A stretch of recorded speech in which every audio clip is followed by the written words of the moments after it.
If you're planning on getting 3 sheets in the wind this Halloween, treat yourself to the best in booze at Good Spirits. Located at 1202 First Street, Jessup, Georgia. So remember, Every witch and werewolf, ghoul and goblin, fang or claw, lift your spirits with good spirits. Not responsible for magic potions, creature comforts, or liquid courage.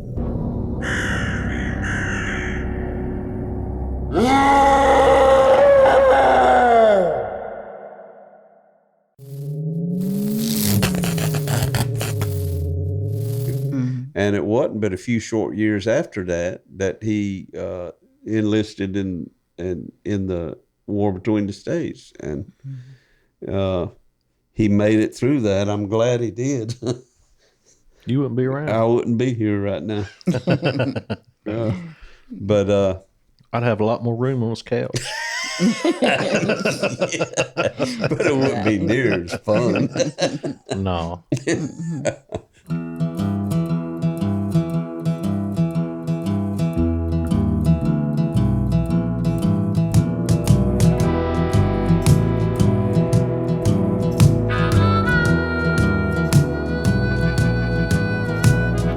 Something in the water taught me how to crawl. Something in the water taught me how to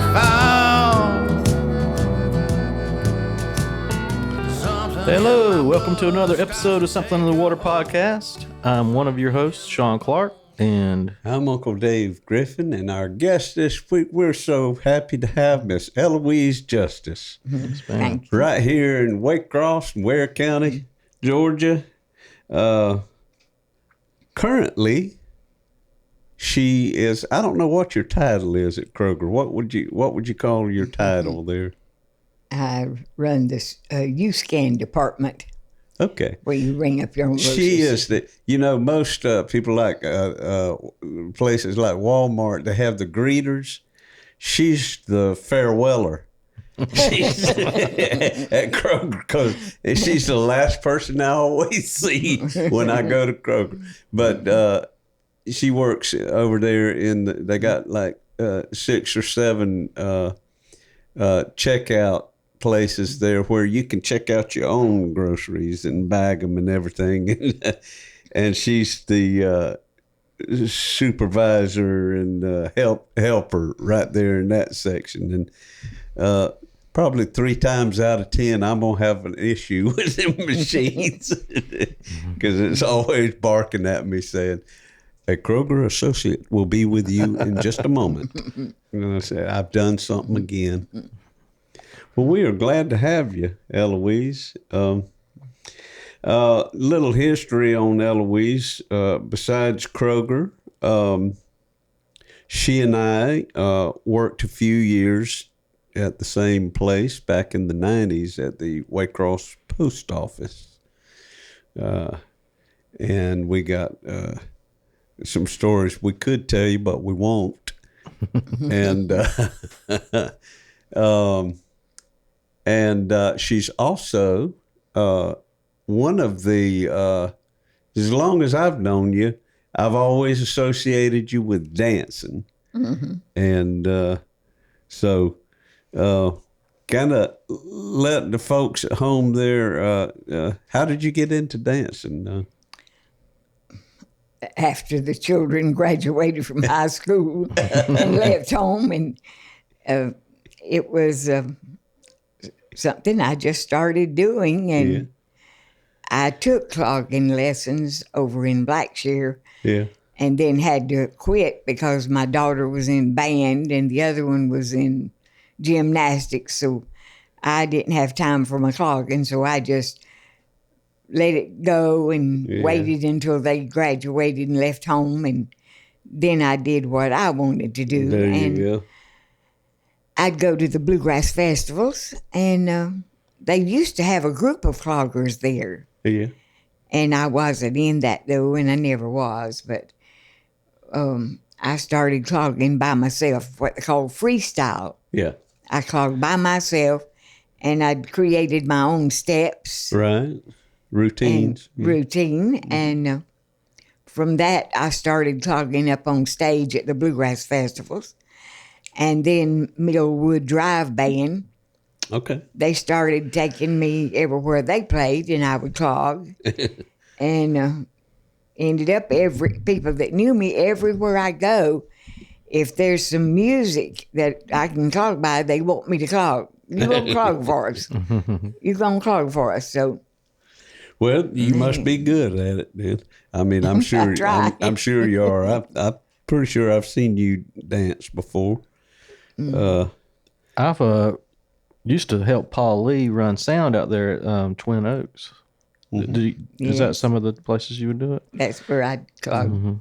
I've probably seen you too. Twin Oaks is a bluegrass park between Waycross and Hoboken. It's probably about 8 miles from Waycross. Isn't that Schlatterville? Schlatterville is the name of the little community there, but it's High Rock Road. Is that the name of the road? High Rock. And there's a church that sits out High Rock on the right on the way to Twin Oaks Bluegrass Park. I can't remember the name of the church, but High it's Bluff. High Bluff. Yeah. That's right. And I should have known that because that's where all my Griffin ancestors are buried. I mean, talking about way back. Yeah.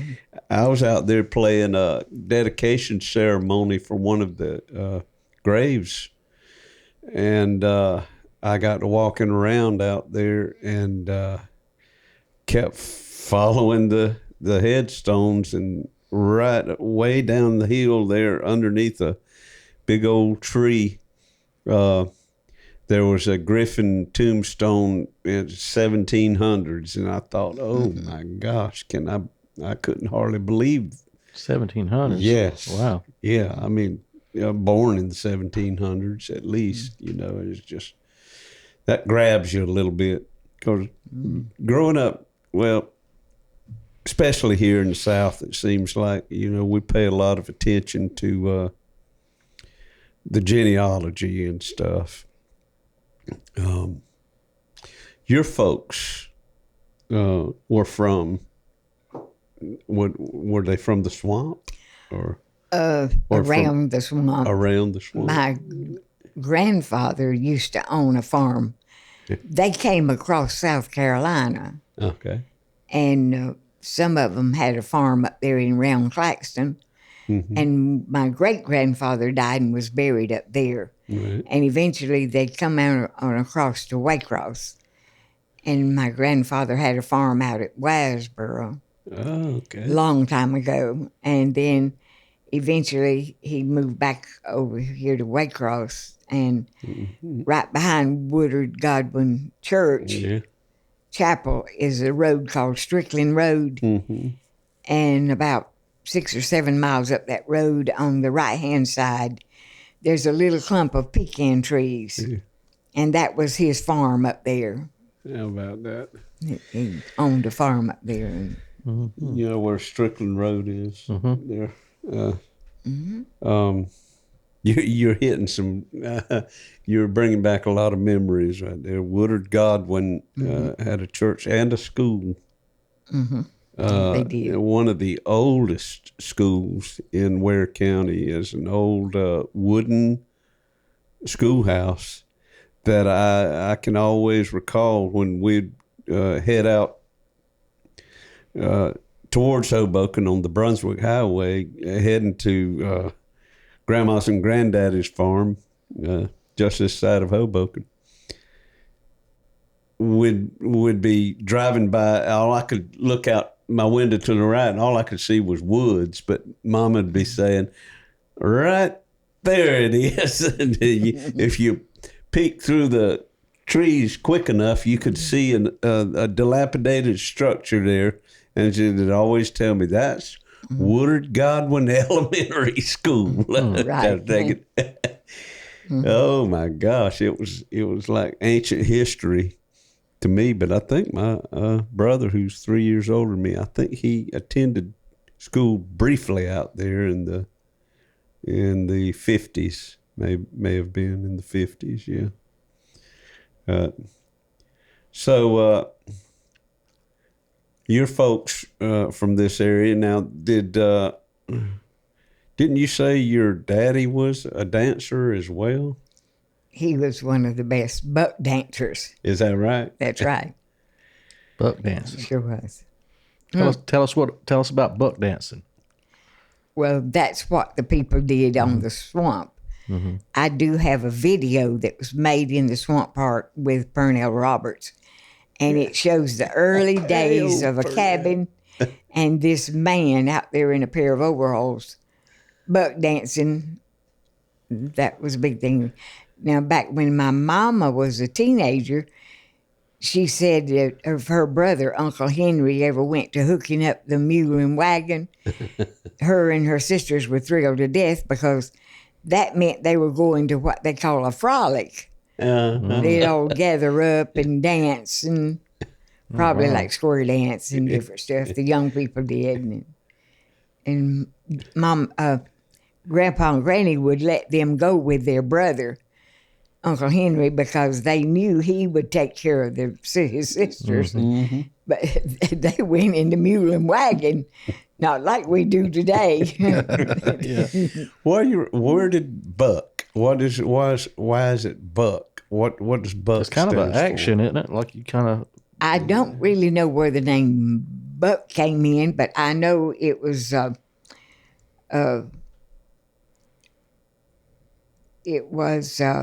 sound of the feet. Uh-huh. They tapped out a. And the buck dance, you know, I'm thinking of several things. I remember when I was little, I owned a pair of white bucks. Shoes were called white bucks. Uh-huh. But why those? I don't know if probably a before that. shoe was called a buck, and that could relate to the dance. But They might have did the dancing in the white buck shoes and therefore got the name buck and dancing. what about buckboard? I remember the term buckboard, like on a wagon. Buckboard, so they might have danced on a board or something. I've heard of that being done. Like Don't up they throw in Tennessee like a piece of plywood out and dance on it? And you were saying that there's different styles in different regions too. You talking about? Yes, I know. Up in North Carolina, when they'd have the buck dancing contest, they would put them up on a table so they could hear the beat underneath the table, and that's the way they were judged, by the beat coming off of their feet on the table. Wow, that's neat. So you got buck dancing. I've always heard clogging, and What was the other one you were telling us about shuffling the feet? In Kentucky, they do the slewfoot. slewfoot. It's called slewfoot. The Kentucky slewfoot. Yep, that's what they call it. A group of people came down here to the Bluegrass Festival, and some people from this Bluegrass Festival saw how they danced, and they brought them down here so we could watch them dance. Wow. And it was, they don't pick their feet up as high, and they slide their feet. It's called slewfoot. Is it still about the noise, or is it? No, they don't make a lot of noise. It's just the action. It was different. That's up in the hollers and the hills and the hollers up there. I've seen a lot of that dancing on movies. When you're on the hill, you got to keep your foot close to the I've dirt. seen them though. I think I know what the slewfoot is. It's kind of just it's like you say, it's a slide more than anything. They do a lot of. But they're good at it. I mean, Who was the Jesco? Where are they from? He's from West Virginia. West Virginia. His daddy was famous. The Whites. Jesco White. He's kind of a train wreck, but his daddy was on Grand Ole Opry, I believe. I think his name might have been Donnie White, or something. Was he a dancer? He was a dancer, and that's where Jesco got it from. But Jesco got all into drugs and in his 50s or so. yeah, he's 50s. Now, Yeah. I don't know for sure, but I think the clogging came from the Irish.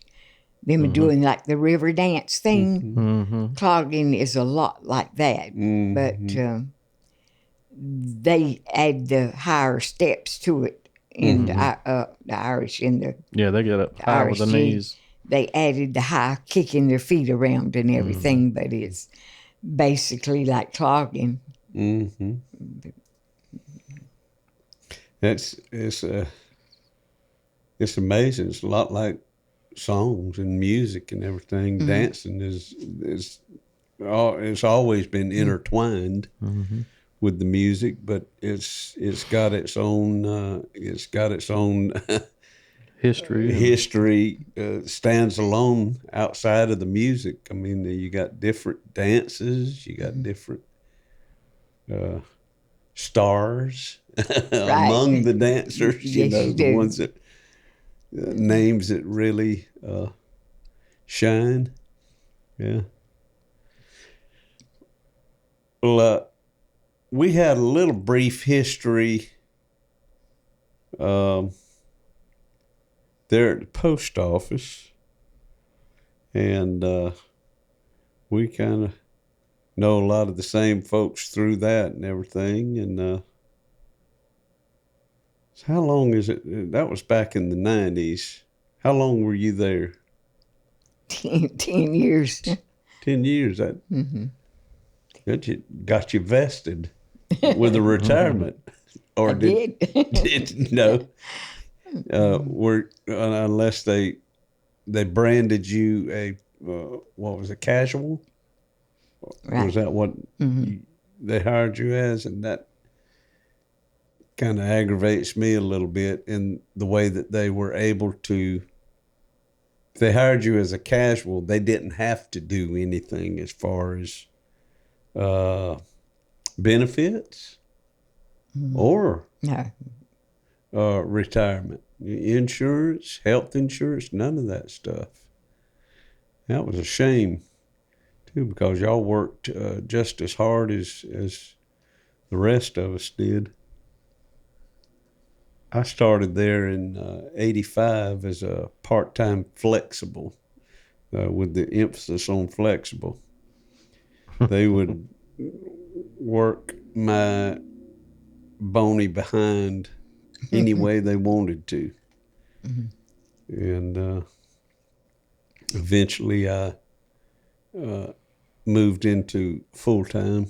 And when I ended there, I was working the front window. And Well, now I have to tell you something. I had an edge over a lot of the others. I guess it's been long enough time I can tell you. yeah. But I worked 10 hours every day I worked there. Really? You didn't know that. No. So you got like Overtime. 50-hour weeks or more. You know, I was talking with Phil Larissy one day about what we're making, and he says, heck, you're making as much money as I am almost. I said, yes, but you're doing yours in 8 hours, and I'm doing it in 10 hours. Yeah. I did 10 hours every single day, It's a long time, long hours. but I made good money. You know, I made more money that way. That's right. I was a good worker, so they let me work as long as I wanted to. Mm-hmm. That's good. We had some good and bad times down there. There was quite a few characters, too, that worked down there. What struck me about it was, well, I've always loved to kind of observe the human condition, you know. I pay attention to people and how their little quirky ways and stuff. I just sit back and observe them, you know. The one thing about them folks down there was they would give you a nickname when you started working there. Everybody had nicknames. What was your nickname? Thermometer. Thermometer. Yeah. It's- I've heard a lot of your nicknames, but I hadn't heard that one. well, here's how the post office worked. They liked to take your biggest physical defect and ramp it up, you know. So the guy that had big ears, Radar. Arnold Hickox, they called him wagon wheel. You know, like the Conestoga wagons with the spare wheels on the side of the wagon. They called him wagon wheel just because his ears stood out. Wow. What was the thermometer about you being cold? Thermometer, I always used to wear a red Coca-Cola cap, ball cap, to work. I was working 3 o'clock shift in the morning, you know, 3 and get off at 11:30. And every morning I'd get up out of bed, throw that ball cap on, throw my clothes on, and haul ass to the post office and get there just in time to clock in at 3. So you were skinny and red on the top. That's why you're small. I had a red cap on, and I was thin as a rail. And Luther Thrift nicknamed me that. He said, "You look just like a thermometer with that cap on." He had a laugh. Eloise, Luther Thrift. did you have a nickname there? Not that I know of. I guess I was lucky. Yeah. Phil Larcy that you mentioned, I think they called him Satchel Ass. Was his nickname. Tom Barnes, his daddy originally was one of the postmasters in Waycross, Norman Barnes, but Tom talked just like this. He said, well, you could hear him, that monotone drone. You'd be sitting back there in the early hours of the morning, you'd hear that just cutting through the phone. They named him Motorboat.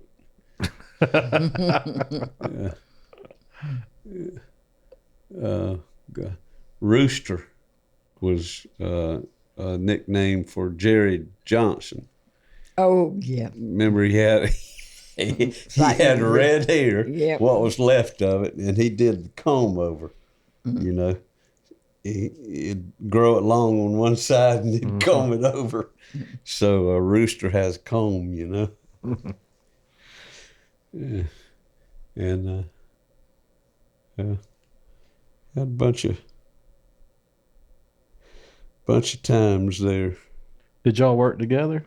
Yeah, we You did and Eloise? briefly. I mean, I was up front starting in '93, and you, if you started in 92 or '93, we most definitely worked in the back because I did work. That was where I worked, was as a clerk in the back, throwing off them. I worked in them newspapers many a night, and I recall you there. The biggest test that I ever had at the post office was Wayne came over there to me one day, and you know where they kept the classified mail behind that lock in that cage, locked the doors all the time. Came over there to me one day, and he said, "Come with me," and he took me over there to where the classified mail unlocked the door, and told me, he said, "I want you to go in there and clean that room. It needed cleaning. Hadn't been cleaned in a long time." Mm-hmm. And I said, "Oh, sure, you know." I thought it was just like any other job. So I went in there and took my cleaning stuff and my rags and everything, and I went to cleaning. And I stayed in there till I'd wiped every shelf and everything clean. And finally I looked around and I said, "Well, I guess I've got it." So I hollered and told him, "All right, Wayne, I'm ready." So he locked you in there. I thought he'd come and unlock the door, and I thought he'd let me out. He come in there and pulled out a pair of white gloves. Oh, no. Pulled out a pair of white gloves and went to putting them on his hands. And I thought, oh, Lord, I'll have a heart attack. He was fixing to give me the white glove test. And I didn't know that's what he was going to do. Yeah. So you can imagine how nervous I got. He put them gloves on and he went to going around that room, rubbing them shells and then looking at that glove. And he got through. There weren't a speck on them gloves. He said, you passed. I took a good deep breath. I passed. I cleaned the room. Heck yeah. He didn't lock you back in there, huh? But I never forgot that experience, because when you take that white glove test, boy, you get nervous. Yeah. But I passed, so I was happy. Well, tell us some of the places that your dancing has taken you. Well, I started clogging, I think, at the Bluegrass Festivals. Mm-hmm. And then I went to Nashville, Tennessee on a tour. And just as I got through eating, they called my name out. And I looked around. I said, they call my name? And they said, yes. And it was Barbara Mandrell's guitar picker. Oh, wow. Oh, boy. And he said, I hear you gonna clog for us. I said, I am. So I walked up on stage and he looked at me and he said, how fast do you want me to pick? Oh. I looked at him, I said, as fast as you can. I don't dance slow. And he tore out to picking and I tore out to clogging. All right. And I mean, I did the best I could because there were about 5,000 people Oh, wow. on the General Jackson all looking right at me clogged. But let me tell you something. I must have done a good job, because when I got through Barbara Mandrell's guitar picker, he looked out in the audience. He says, don't nobody help this woman off of the stage. She can get off by herself. And I walked right off that stage and right back to my chair. All right. What is the General Jackson? Is that a showboat? Is that a boat? A dinner cruise. Okay. You It was eat on dinner. like a paddle wheel boat? Yeah, something like that. It kinda goes down to riverboat? the town of Nashville. Yeah. It cruises down there and then comes back. Yeah. You have dinner and a show. Mm-hmm. So somebody set you up, didn't they? Yeah, they did. I'm afraid so. And I went with another group on down the Cincinnati, Ohio River. Mm-hmm. And we got on the boat and we could see the Cincinnati Reds playing baseball over there on the side. We were going down the river and we could see them playing baseball over there. Yeah. We didn't have to pay to see them play. Watch it off of the boat. And of course, there were some people on the boat that knew I clogged, so they put in, you got to clog for us. And so I clogged on that cruise. Yeah. And of course, I went to Myrtle Beach and I've clogged there. And everywhere I go, if there's somebody there that knows I can clog, naturally they want me to clog. Well, let me ask you this. Now, you can clog, but and in Myrtle Beach, you call it the shag, beach music dancing. Can you, your love of dancing, can you just jump over into any kind of dance pretty much? Yes, I can. And just, you're that adept and at it that you can do that. Right. Well, we're gonna take a short break, and when we come back, we want to if you will. He gonna put me to the test. Yeah. If you will, we'd like to. We'll put you to the white glove for test. you to. This is called the something in the water white glove dancing test. And if you will, we'd I'm sure folks at home would love to see it too. Great. All right. All right. Well, we'll be right back, folks. Something in my brain won't let me stray. Something in my veins gonna find its way.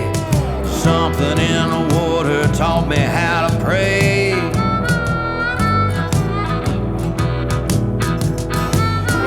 When that cold black water finds its way into your veins, you'll never be the same. Well, everybody, hey, we're back. Something in the Water podcast with our guest Eloise Justice, and we're fixing to get down. Now, I'm going to tell you something. Eloise is anyhow. Only dance I know is the Scriven Shuffle, and it goes like that. That's the only one I know. But Eloise is going to entertain us right now with some clog dancing from South Georgia to that great Felice and Boudleaux Bryant hit song, Rocky Top by the Osborne Brothers. Okay.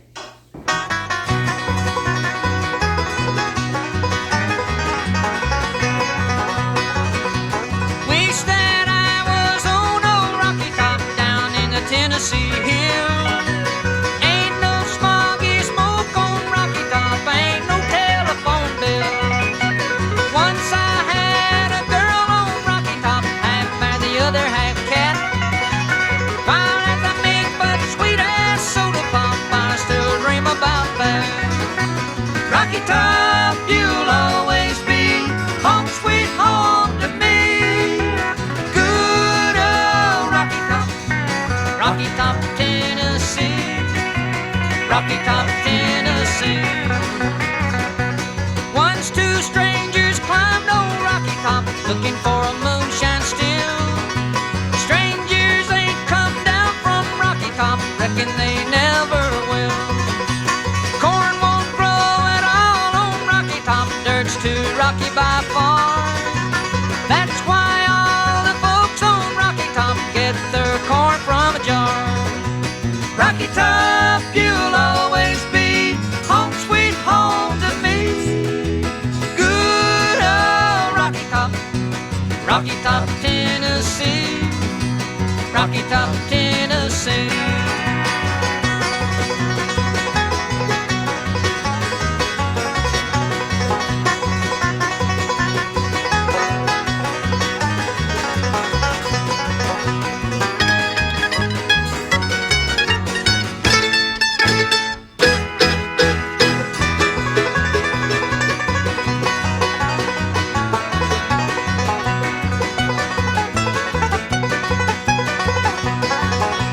I've had years of cramped up city life, trapped like a duck in a pen. All I know is it's a pity life can't be simple again. Rocky Top, you'll always be home, sweet home to me. Good old Rocky Top, Rocky Top, Tennessee. Rocky Top, Tennessee. Rocky Top,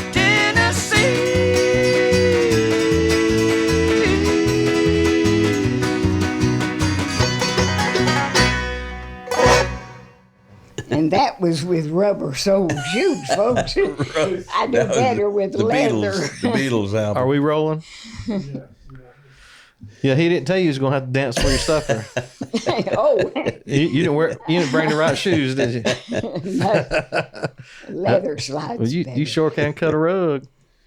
Thank you. Yeah. Sure. I told him he hadn't never seen me do wipeout. He wouldn't. Oh, is that's the one that was the jackhammer? I shake my behind. One guy says it's just like a jackhammer. I told him he might not want to put that right on that. Eloise, we're trying to keep this PG, okay? I know it. That might be for next time. We'll have you back. Oh, yeah, that would have been. That would. And do you actually do that particular dance to the song "Wipeout"? Yes, I do. The old Venture song. Right. Yeah, Yeah, I do another dance to the na, and then when them drums go boom, boom, boom, boom, boom, boom, boom, that's another whole thing. That's when the jackhammer comes out. Right. Yeah. Well, it was nice. Thank you for doing that for us. Yeah, we appreciate that a whole lot. I think the folks watching probably got a kick out of it as well. Mm-hmm. Mm-hmm. I see why everybody wants you to dance. Yeah, it's something that you've been doing for a long, long time. Mm-hmm. Yeah. We was talking during the break too about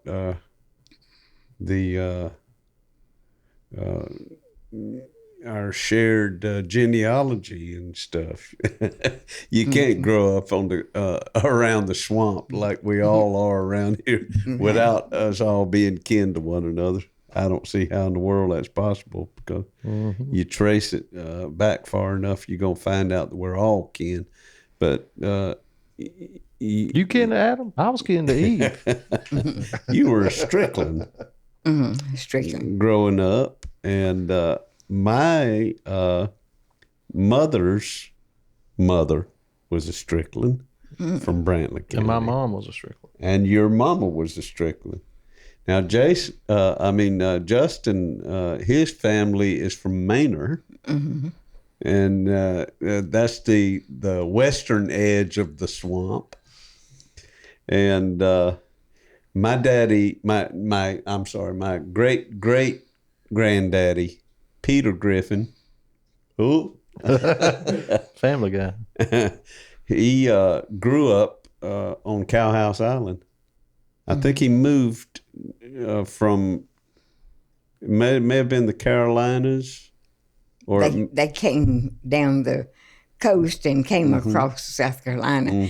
Now, if you want to find out about your family in Homerville, there is a Huxton or genealogy society. Yeah. Wow. And I looked in the book and I found the Stricklands where some of them did come across South Carolina. So all you have to do is go over there and look in the books, and it'll tell you when they came down across. They cut across and came through Claxton that way. Oh, wow. And Macklin, our next guest, she's from Claxton. So she's a fiddle player, 20-year-old fiddle player. She might be kin to us too.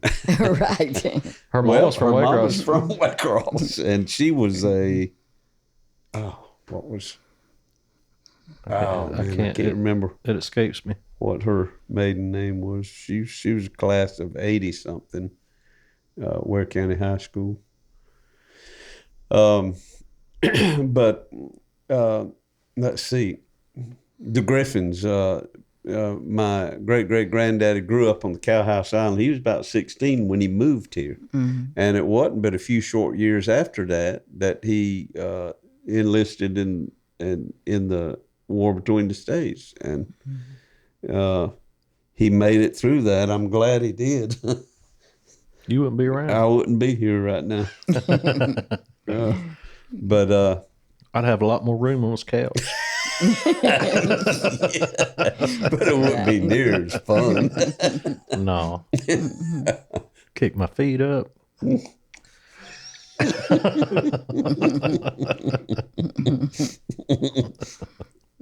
Oh, there'd be somebody else sitting right here, I'm sure. Yeah. But he married, after he got back from the war, he married Margaret Thrift, another swamp girl. Right. Who was related to our good buddy Luther Thrift, who works out at the swamp, or used to work out at the Okefenokee Swamp. park.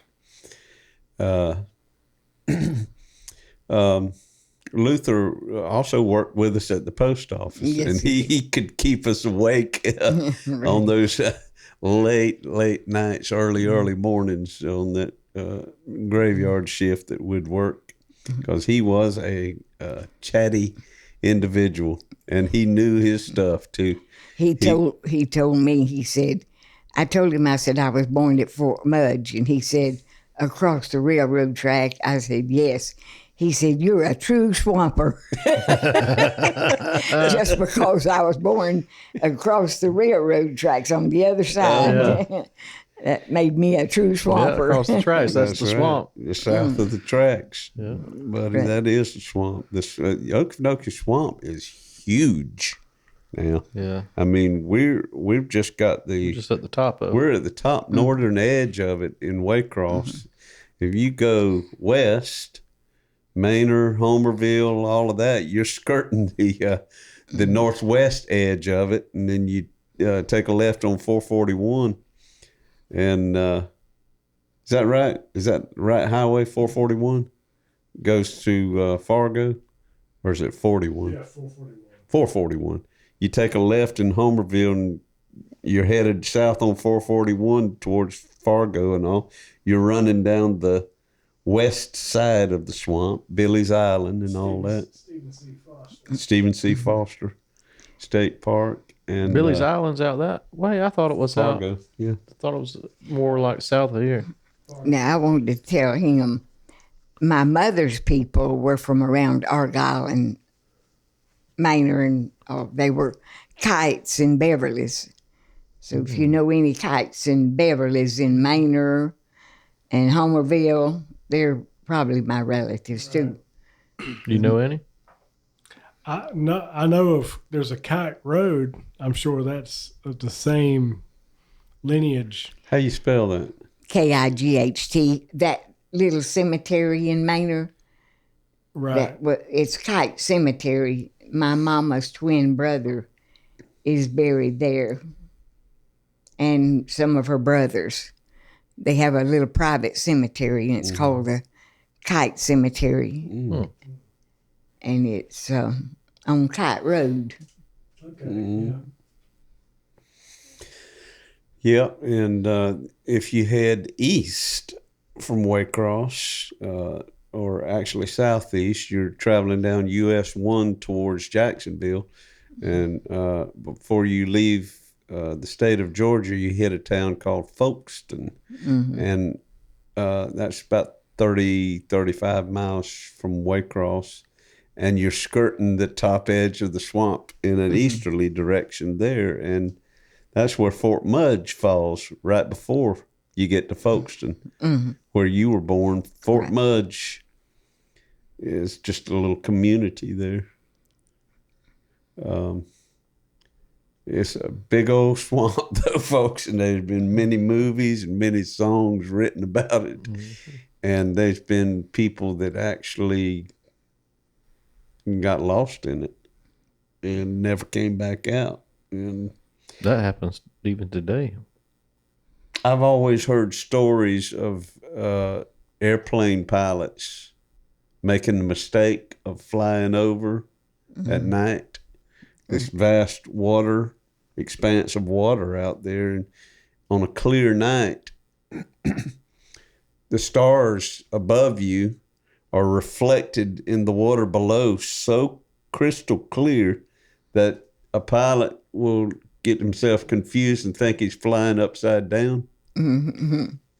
I've heard of that happening too. Disoriented? I don't know if that's I don't know how real that is, but Sounds like an episode of The Twilight Zone. I've seen enough. I have seen enough to know. Oh, Bear Grylls, the survival guy. Expert. They took him out in Okefenokee, and that was one of the few places where he was like, "Come and get me! I can't do it." Oh, you can't do anything. The reason it wasn't the gators, the snakes, none of that. It was he covered himself with mud for the mosquitoes, and he said nothing will stop these mosquitoes from biting me. I've got to get out of here. He called in the reinforcements to come get him.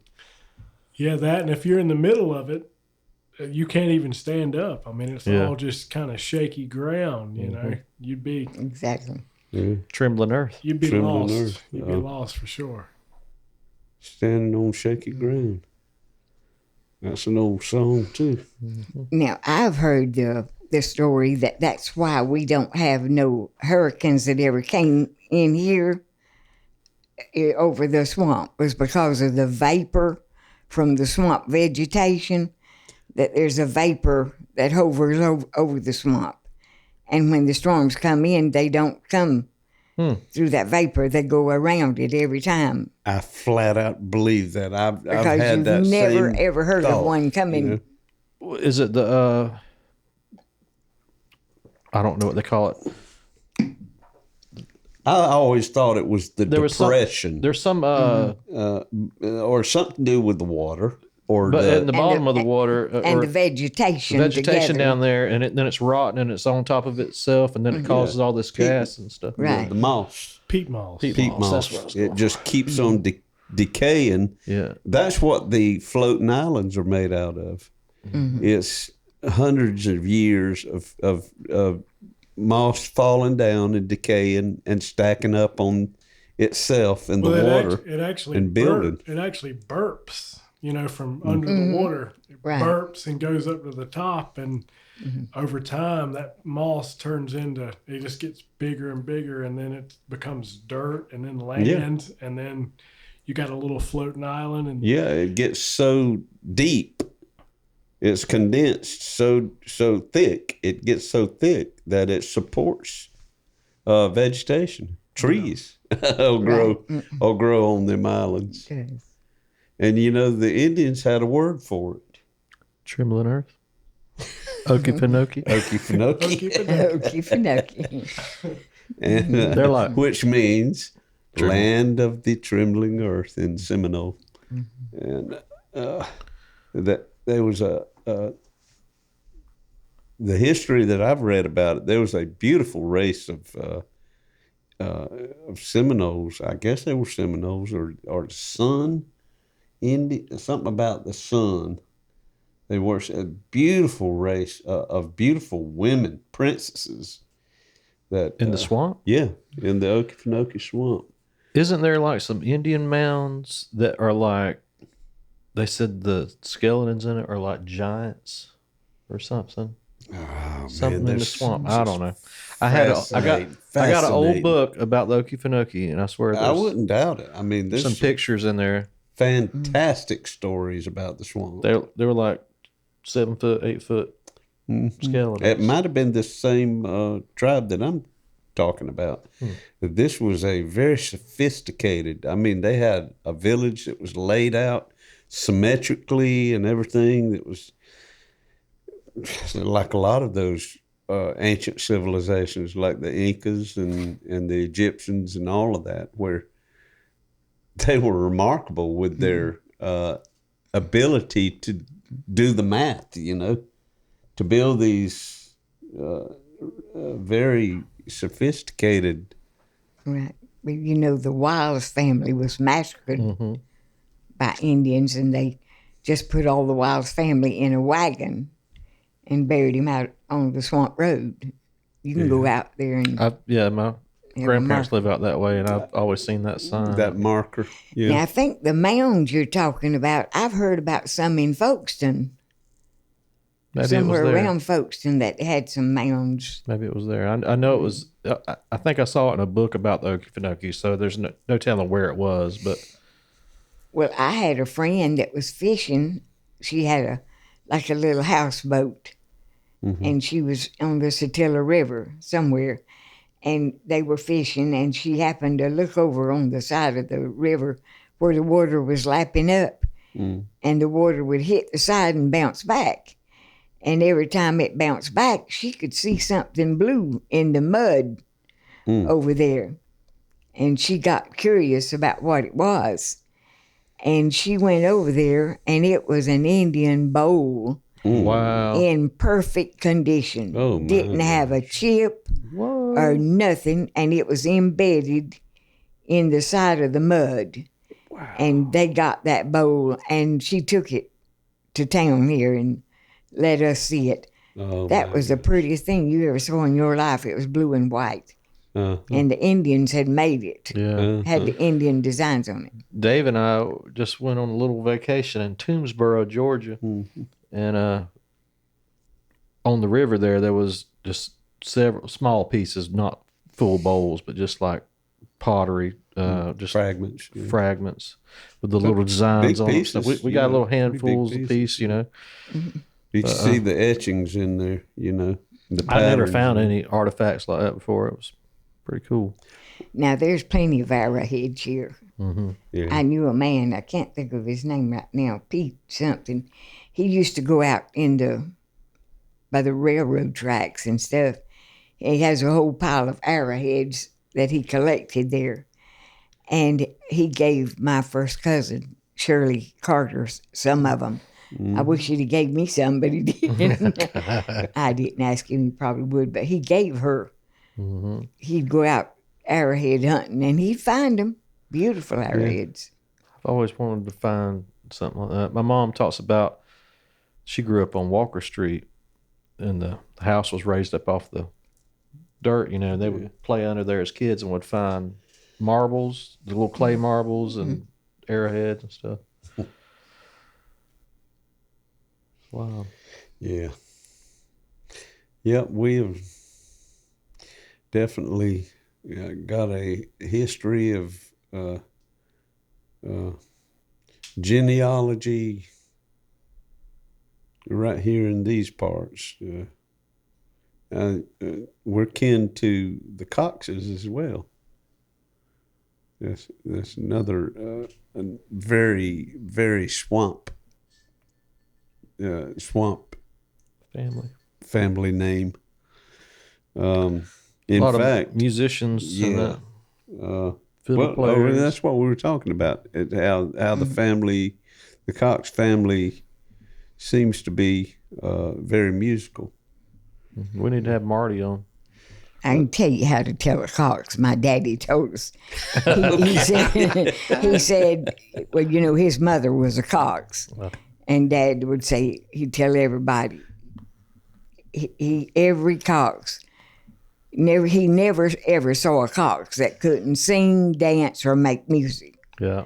They just have that in their blood, and in any generation it comes out. They're going to sing, dance, or make music. And I tell everybody, all my talent's in my feet. I don't have to.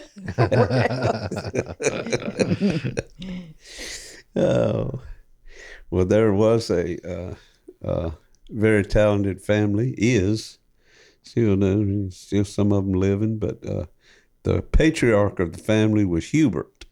And he was a local fiddler, had a family band. All of his sons grew up playing in the band, and his wife, I think, played the stand-up bass. It was the Hubert Cox, or the Cox Family Bluegrass Band, I think is what they call themselves. They might have had a name for it other than that, but everybody around here knew them. And I know family friend of ours, Ben Smith, Judge Ben Smith, would have 4th of July barbecues out at his river house in Pierce County, and he would always hire Hubert Cox and them to play at it. So I've seen him out there many a time, and he's got a son now carrying on the legacy, Marty Cox. Hopefully we can get him on one of these episodes. Well, folks, it's time once again for another Tale of the Week from Uncle Dave Griffin. That's me. And this one has no title whatsoever, but I hope you enjoy it. In 1998, I was still employed by the U.S. Post Office, selling stamps to the public. Lawyers, secretaries, accountants, bankers, farmers, blacks, whites, Latinos, food stamp recipients, stamp collectors, housewives, and one of the first cross-dressers in Waycross all loved the fact that they didn't have to lick stamps anymore. My wife Lynn and I didn't go out a whole lot back in those days, but when we did, I never failed to run into a Waycross musician who would always say, "We need to get together and pick sometime." On this particular summer night in '98, the musician who said it was my old buddy Charles McClellan. As we drove home from the bar, I said to Lynn, "You know, musicians always saying that, but nobody ever does anything about it. By God, we're going to do something." So the plans were hatched, a date was picked, and a flyer was handmade. I called the gathering the first annual Griffin Guitar Pull, making sure I tagged first annual on it, because if we were going to put time and energy into this endeavor, then it would be something we would do again. I borrowed the Guitar Pull name after reading about the annual Harlan Howard Birthday Bash and Guitar Pull, held in Nashville, Tennessee, in honor of the Dean of Country Music Songwriters. I had the pleasure of meeting Mr. Harlan Howard earlier in '98 during one of my few trips to Music Row publishing houses with my friends, brothers Bill and John Randall Smith. The Nashville restaurant where we got our morning caffeine buzz had a bar in it. At each bar stool, there was a bronze placard indicating precisely who that stool belonged to.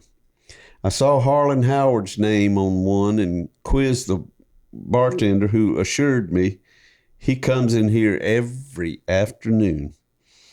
So after Smith, Griffin, and Smith made our rounds to the publishing companies, we returned to the restaurant for nourishment, all but forgetting about the bronze placard that bore Harlan's name.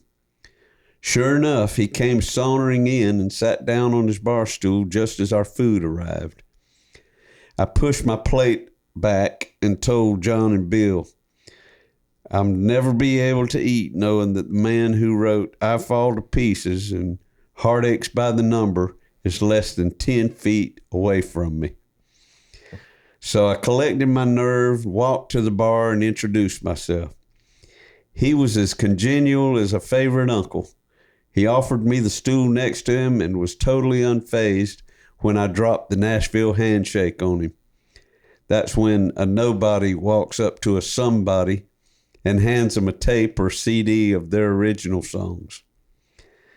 We chatted for 15 minutes. He signed his autograph on a folded lyric sheet I had stuffed inside my pocket and told us to send whatever new songs we came up with directly to his office. Nothing ever came of it, but meeting Harlan Howard is a memory that I'll forever treasure. The first annual Griffin Guitar Pull was planned for the Saturday following Thanksgiving in 1998. About 20 people showed up, including this guy right here. He was there. He's been at every one of them, all 23 of them. About 20 people showed up with guitars, alcohol, lounge chairs, and potluck dish for supper. We set up a small sound system on the back patio and played music till midnight. It felt good. By 2001, the backyard gathering had taken on a new name, the annual Graham Parsons Guitar Pull, in honor of the man who spent the first 12 years of his life in Waycross, Georgia. Later, as a member of the Byrds and Flying Burrito Brothers, Graham Parsons pioneered a new musical genre by fusing country, R&B, and rock and roll together to form what he called cosmic American soul music. My wife and I were unprepared for what happened that Thanksgiving weekend in 2001 when over 200 folks gathered in our backyard and home. The music played, people sang and danced, and the local police showed up at 2 a.m. to lay it to rest. The next day, we woke to find 8 dirty footprints in our bathroom jacuzzi tub and decided that it was time for a change. So in 2002, with the help of local Graham Parsons historian and songwriter Billy Ray Herron, I booked Walter Egan and the Brooklyn Cowboys with Lana Hines, along with John Cornell, for the first open to the public Gram Parsons guitar pool. It was held once again on the Saturday following Thanksgiving at our local honky-tonk Little Knights. Between 5 p.m. and midnight, guests were treated to a cosmic American earful of music from supporting acts.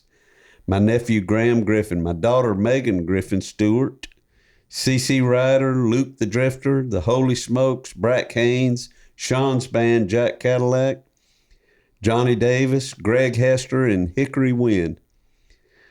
The little backyard gathering that began in '98 is now in its 24th year. A full-fledged outdoor music festival offering 3 days of musical entertainment complete with RV and tent camping. Vendors selling everything from food, clothes, and jewelry to art, incense, and wood burnings. And an audience full of love, peace, and reverence.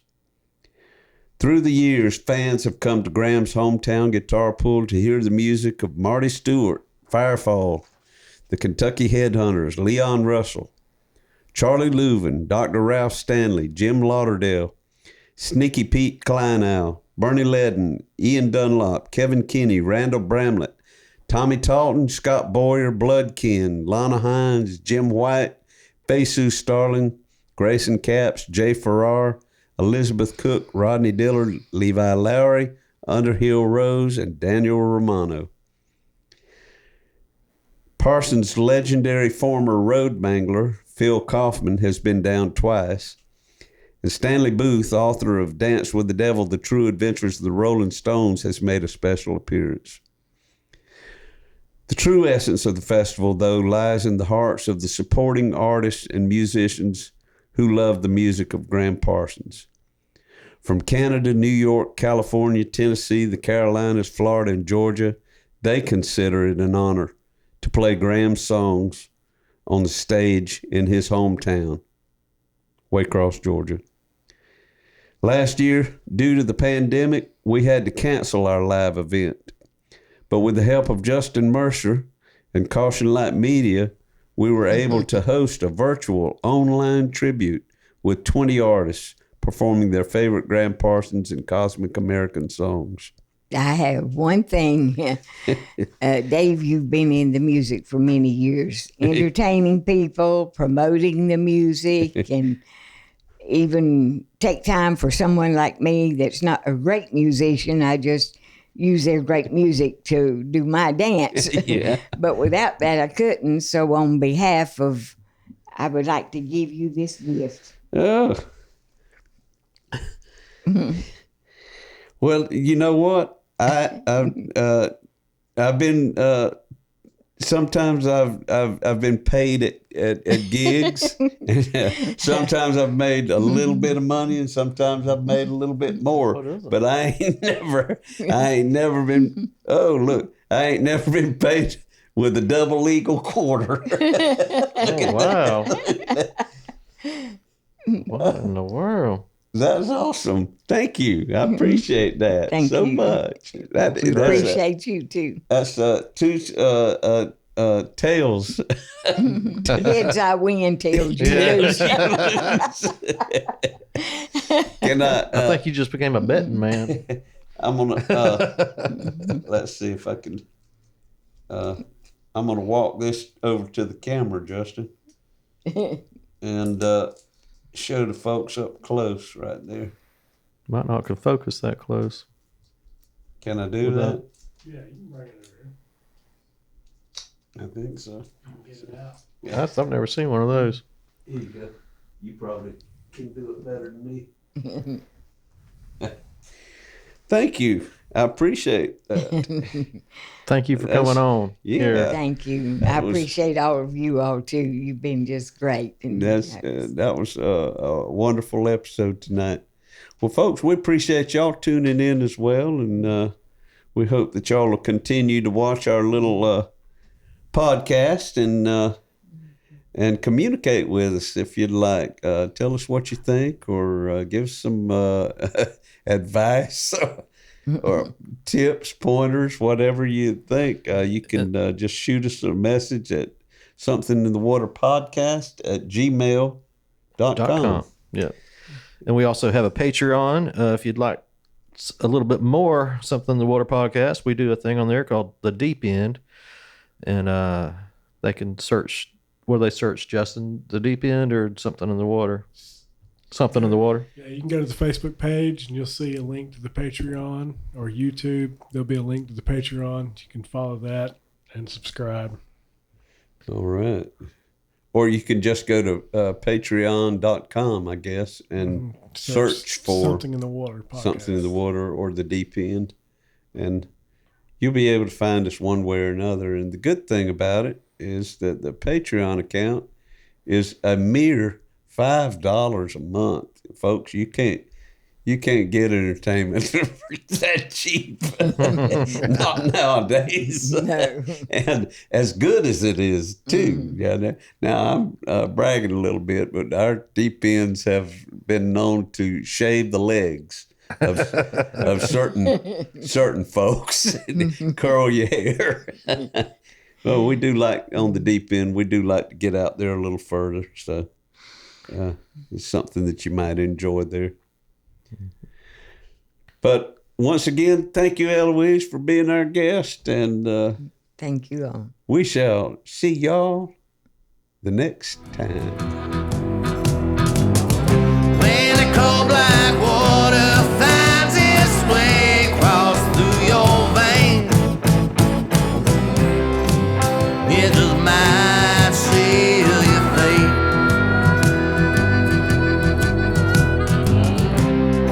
It just might seal your fate.